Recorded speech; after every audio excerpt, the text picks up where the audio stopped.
you guys have any Spam when you were in Hawaii, Mary? It's on a lot of restaurant menus down there. Spam is a...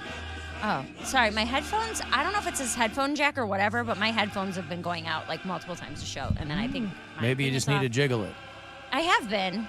Anyway. Mary, listen, we've been in this studio for an entire year. These are brand new pieces of equipment, You're right. right? And everybody treats them with the utmost respect. We had the sushi Spam rolls. I always forget what they're called.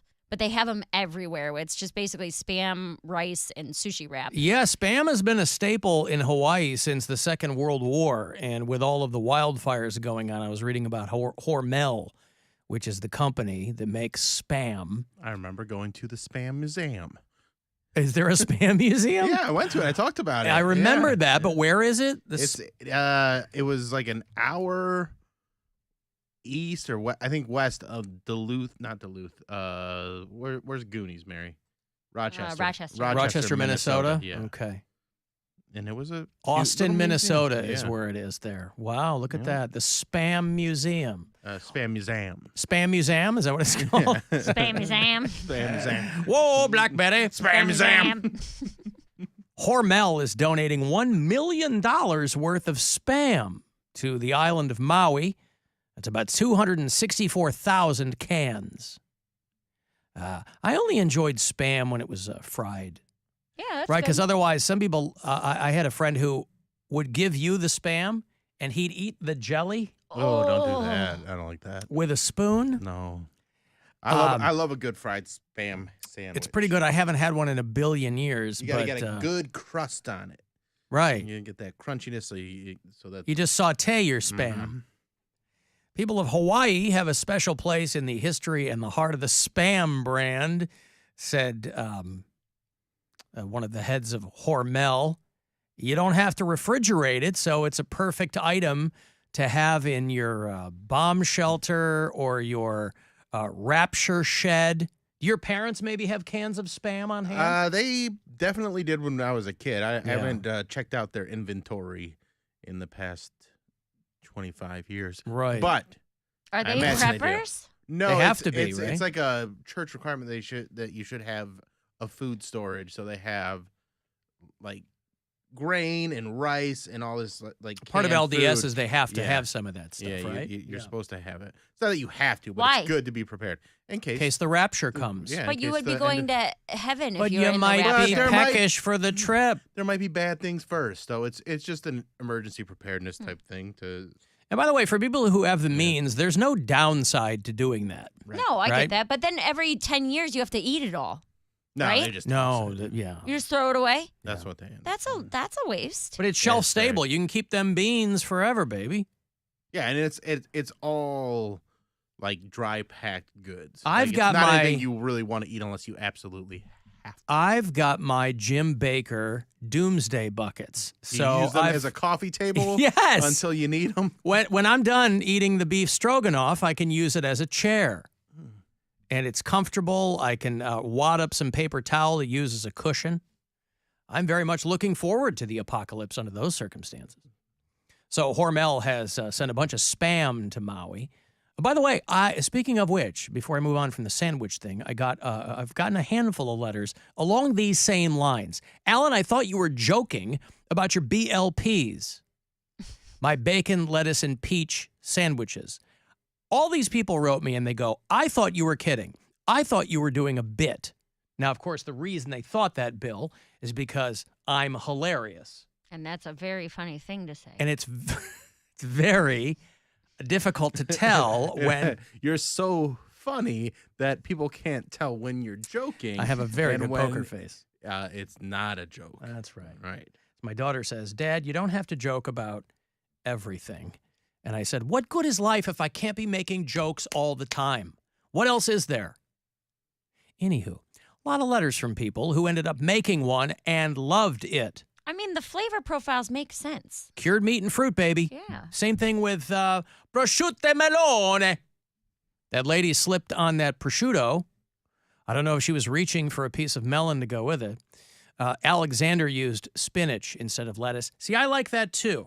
If I'm not making a BLP, I'm making a BST. See, I like the crunch of an iceberg lettuce. I get it.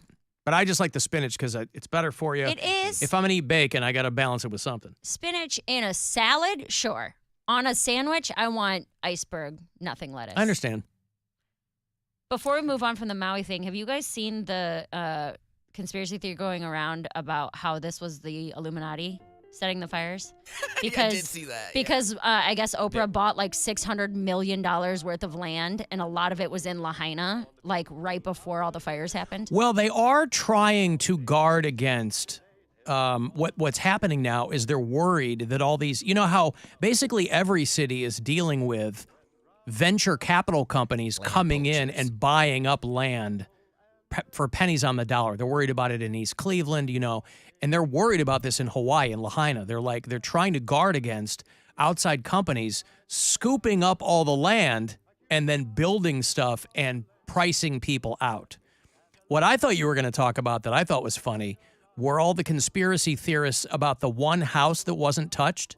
Oh, no, I haven't seen that. Did you see that picture? I'll show you the picture if you're watching the live stream here. The Oprah thing this morning. Yeah, there is one house there in Lahaina that was not touched. Wow, imagine your neighbor. They're like, can we stay with you? Like, hell no. Right, so look at that. So every other house around there is destroyed. This town is destroyed, and there's one house that looks like It's got the car in the driveway. it's photoshopped in there, right, and they were untouched. And obviously, because people are really bored, it's led to a lot of conspiracy theories. But the people who own the house are like, well, a few years ago, Oh, my God. we replaced the asphalt roof with like heavy gauge metal, and we got rid of all the foliage around the house. And it's far enough away from other houses. The reason that things continue to catch on fire is the embers that blow in the wind, right? It didn't catch their roof. It didn't catch anything. Now, the harder thing to believe is that there's only one house that did that. But these people did it, and they're like, there's no conspiracy theory here. It's just that a lot of people don't understand how things work. And people think that these fires are like a giant, inescapable wall of flames. But it's the embers that blow in the wind that set things on fire. Why don't people do this in California and stuff then? I don't know. Well, some really people do. expensive. I mean, those metal roofs aren't cheap. But again, all these people, you know, this is coastal land. Even in Hawaii, it's expensive. You're living right on the water. Yeah, that's And this one house wasn't touched. I would think that that would actually cause more problems because, A, you're dealing with the conspiracy nut jobs. Second of all, your house might not have burned, but you might wish it had because you're going to have smoke damage, and then you're going to be going back and forth with your insurance company because your house didn't burn down. Right? You're going to be... Why would that be a thing? Or also Well, because guilty. if your house is a total loss, you hit the insurance company and you go X, Y, and Z. If you say you're going to file a claim of some kind because you're going to have smoke damage, your house didn't burn down because of those measures they took. They're like, we got bigger problems to deal with right now. Well, or just we don't cover that. You know what I mean? Listen, insurance companies are trying to find ways to not pay out in any situation, especially with climate change going crazy. There's entire companies pulling out of Florida and these other states. They're like, we're not even going to insure homes anymore because everybody's either going to be on fire or underwater in 10 years. What I was So you'd almost, you talk to people who've been in a situation like this, and they're like, I almost wish it had burned down because that's a lot easier of an explanation than it didn't burn down. Everybody else's did, but I have smoke damage and, Say what? I did hear that because all the houses on this particular island in Hawaii burned down, a lot of people, all these venture capitalists or whatever, are coming in to lowball these people and they have nowhere to go. And they're like, well, we need a place to stay. We need money. And so they're trying to buy all these houses there on the island. And so then they control the land. And you can price gouge even for Hawaii. So these people are on the island. Where are they supposed to go? Well, that's why they're trying to kind of quickly, there's a lot of cities doing this where they're like, we don't want venture capitalists coming in and buying up all the land just because they can afford it. Isn't that America, though? And then pricing people out. Well, there's nothing illegal about it, but I mean, that's why there's municipalities trying to guard against that. Like, you see it more and more. There's been a lot of talk about that here in Ohio where they're like, we don't want companies just buying up land and putting whatever they want on it when it could, kind of But you put gentrification into overdrive under those circumstances. But if you don't want that, then we got to make use of the land that we have now. Like East yeah, but Cleveland but the bottom line is it's taking advantage of people who have no means. Correct. Which is the very heart of capitalism. I'm surprised you're not a venture capitalist, Poundcake. I didn't say I wasn't, but I'm saying we can. Well, I know you're not. We can utilize. But if you want to be, give me that $5,000, there you baby. go. Boy, he's really not letting that go. Yeah, he needs to let it go. Poundcake's he's the capitalist part. He's having a hard time with the venture part. But I'm just saying we can utilize East Cleveland now. In what capacity? Make it a place where there's businesses there. I don't think anyone goes to East Cleveland just casually. They either drive through or they live there. But there's no business there that I think is bringing revenue into the city. So if they want people to not try and buy the land because there's not anything there that's keeping it, bringing money into it, then they need to do something with it. It's right by Brattonall. It's like well, yeah, real estate. but that's the plan. Is they'll do something with it. They'll build $1 million condos on it. So you're going to displace all those people who live there. People talk about gangs in Chicago, and the whole thing with crime in Chicago is about 20 years ago. They raised Cabrini Green, which was the only project in downtown Chicago. I mean, it was probably about a mile west of right downtown, but it was still in a really good neighborhood. Over the years, it had been gentrified, and so across the street were these $1 million condos from Cabrini Green, which, if you remember the Candyman movies, that was set in Cabrini Green. And it was one of the only projects on the north side of Chicago. Most of the other ones are on the south and west sides. Well, what happened was, when the city decided that they were finally going to close Cabrini Green once and for all those people had to go somewhere because somebody had paid so much money for that land because of where it was. It was really prime land. And so all those people had to go somewhere. So rather than there being kind of a central location for crime, for lack of a better word, all those people scattered. Now there's a super Target there, and there's all kinds of stuff that's more amenable to $1 million condos. But everybody that was living in Cabrini Green got scattered all over the city. So now that's why there was, you want to talk about embers blowing in the wind and creating problems along the way. That's what happened with some of those projects closing down, is that those people got displaced and scattered everywhere where they would, if they were whatever criminal element. And listen, most of those people were fine. They were like, single moms trying to get by and things like that. It was just public housing. But there were a lot of problems with that. And the city was finally like, screw it, we're just going to close it down and tear it down. Because Target's over here and they want to spend a ton of money. So, but that's not really a solution. It's not like they were rehousing all the people from the projects. And to most people, voters, taxpayers, they couldn't care less about something like that. It's going to be great to go to Target, right?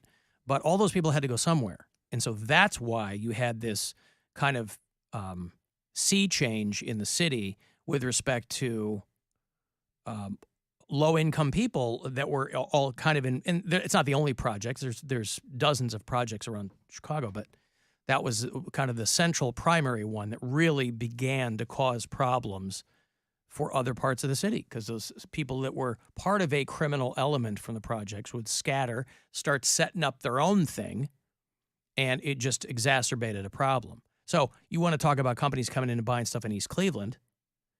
They're going to put $1 million condos on. You're going to displace a lot of those people. Well, at least invest local. Wouldn't you rather get screwed over by someone who's your neighbor than someone who doesn't know anything about your community? Well, so who should be investing locally? Who are the local investors that you would prefer? I'm just saying, I don't know I feel like it's almost worse to get screwed over by people that you know. But I'm saying they're in this community. You could trace back to it, and the money. I mean, if you have a company that's based here in Cleveland, and they invest here in Cleveland, if you're getting displaced and you have nowhere to live, nobody's going to go, well, at least they're local. At least the local economy's doing well. The economy's doing better. It's affecting your community, like, in a good way as well. Well, no, that's a macro issue, the local economy. The micro issue is whether or not you have a house anymore. Right. And whether or not you can pay your bills anymore. And, it's a joke nationwide, right? You can get a house. It's like Detroit. Detroit's kind of on the come up. But there were parts of Detroit where you could get a house for $4,000 if you were going to tear it down and rebuild a new one in a terrible neighborhood. So, yeah, the other side of that is you're getting property for next to nothing, but it takes a long time to regentrify an area. And in the process, you displace all those people. And just because they don't have the means to inject money into the local economy doesn't mean that they should be shoved out of their neighborhoods. Well, that's the argument against regentrification everywhere, is that the people who've lived there for decades get displaced. Somebody else comes in and, So that's where I hadn't heard the conspiracy theory about Oprah, though, there in Hawaii. The guy that was in charge of, the emergency chief on Maui, I guess, ended up resigning yesterday because everybody was blaming him for not turning the sirens on. And he said, well, the sirens are for tsunamis. And everyone would have been confused. But he ended up resigning because he was getting so much heat, if you'll pardon the pun. The sirens, as I had mentioned earlier, is used primarily for tsunamis. And that's the reason why many of them are found, almost all of them are found, on the coastline. The public is trained to seek higher ground in the event that the siren is sounded. In fact, had we sounded the siren that night, we're afraid that people would have gone malka. And if that was the case, then they would have gone into the fire. I kind of get what he's saying. I do, too. I absolutely do. I think this is a case of a guy that was playing it so by the book that... It's not his fault. They're looking for someone to blame. Well, no, obviously. But he took so much heat. They're like, why didn't those sirens go off? He's like, they're tsunami sirens. They're not used to wildfires on Maui, so they don't have fire sirens. What kind of sirens do we have around here? Tornado? Your warning systems are kind of tailored to what is most likely to happen. We don't have wildfire sirens. We don't have tsunami warnings around here. Unless Godzilla shows up in Lake Erie. The way the lake was today, things are getting Is it choppy out there? That was so choppy. And I was going to go swimming again today, but it was 60 degrees with 20 cold miles. today. Yeah, I was like, nah, not today. When was the last time you heard a tornado siren? Earlier this week. Yeah. There was a tornado warning. Yeah. Yeah. Cody and I On Friday, there were tornado sirens going off. They go off I feel like regularly in Lakewood. Well, you're right on the water. I don't know if that makes a difference. Are you more likely to be... No, because the tornado alley is dusty places. Yeah, but driving in today, you get a ton of wind coming off the lake, and Edgewater creates huge sand clouds that just I saw that coming over Edgewater. Yeah, I saw that coming in on the shoreway. By the way, by the way, somebody caught all that wind coming off the lake. Somebody caught on the microphone this morning. Duck and cover. What, Cody? Do people actually go 35 miles per hour on the shoreway? Because I feel like an idiot going 35 miles per hour because I just get passed. Go 60, man. No, I'm not because I can't afford a ticket. But I always see 50 on the shoreway there, and it's like that's I tried it. That's the biggest joke in the only world. reason. It's 35 is way too slow. Way too slow. But they always have squad cars over there, so they're hiding over there on Whiskey Island I put or my whatever. Cruise control on because I feel like I'm going so slow, and people are passing me. I was like, y'all can afford a ticket. I'm not. Let them pass you because I also see cops all the time and people getting pulled over all the time. So. Yeah. I always try to max 40, These but I don't. Be doing 45, 50, and just be. Dude, I'll see people just they don't act care. like it is the interstate where they're going 70, they're flying by. 35 miles per hour. That's too slow. That's purposely to get some money. Yeah. They know exactly what they're doing because you see the beach, you chilling out, you got the windows down, and it's 45. They're counting on you to be mesmerized by the lake. And the Cargill salt mines. It is crazy how much development has happened over there in the past 15 years. Gentrification. Did you say gingerfication? No, I didn't. Yep. No, it's all for redheads. That's right. That's what Mary likes. There's some fat ones over there. Yeah. Mary's gingerfication. There's some plumpers over there. Mary and I trying to warn our children against gingivitis. All right. I got a break. Want to send a text 35192. You can listen wherever on the iHeart Radio app. Rover's Morning Glory. A letter Barack Obama wrote to his girlfriend in 1981 has resurfaced. He writes, "In regard to homosexuality, I make love to men daily, but in the imagination." Whoa. Men. That's why Charlie and Snitcher like this guy. Their gaydar was going off, going, oh, we like this guy for some reason. We don't know why. It was because of this. They all have the same mindset. They were so Obama's nuts. Well, Yeah. I was on Obama's nuts, too. I think Obama was calm, cool, and collected. Rock steady. I really Rock think... hard. Rover's Morning Glory. Weekdays on 100.7 WMMS and 24/7 on our free iHeartRadio app.